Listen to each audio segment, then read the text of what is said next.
Recognize, love God, love Allah, love Yahweh, love whatever image of God that was, image of the source that has been presented before you. And love your fellow human being. You're welcome. That's why you look at, I mean, I've known Christians that said, well, Mother Teresa is going to hell, you know, if she did. I mean, I've seen, I've even like the Dalai Lama, I mean, Gandhi. There have been great people through history that have not been traditional born-again Christians as we define them in our religion today. And the scary thing is for us, when you really begin to look at the historical Christianity that what we are today is a child of, you recognize the foundation of corruption that your entire belief system has been built upon. You and I better hope that the grace of God is a lot greater than what we have been proclaiming it to be. For if it is as narrow as we have been proclaiming it, chances are we're not going to make it either. I tell you, I was raised in a racist church. Pentecostal, country, Caucasian, racist church. As a young person, it messed me up. I knew there wasn't a God. If this is the religion, this is what represents God. But having a revelation so many years later, recognizing that no, they were okay. Because where sin abounds, grace does more abound. God is that good. That was the purpose of Jesus, because we are jacked up. And the more jacked up we are, the stronger His grace is manifested. Does more abound. For real, the more we recognize we need it. And in all humility,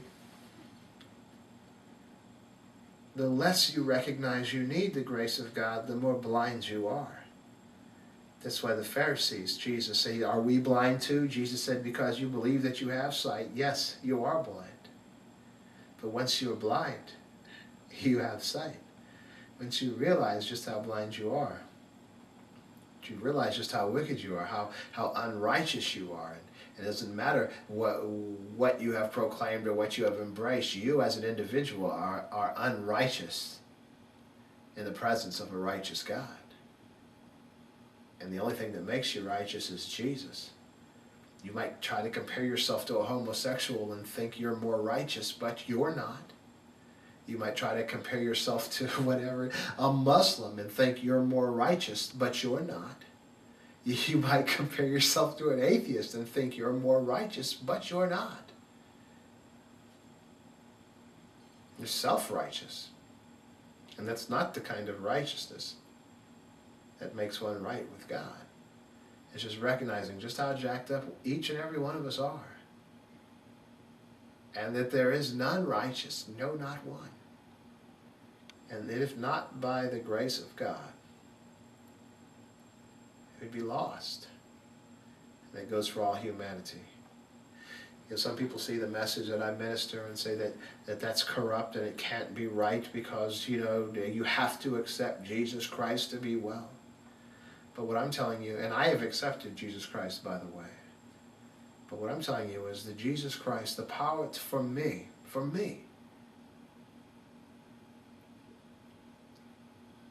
the power of Jesus to save only the one who asked to be saved is one thing.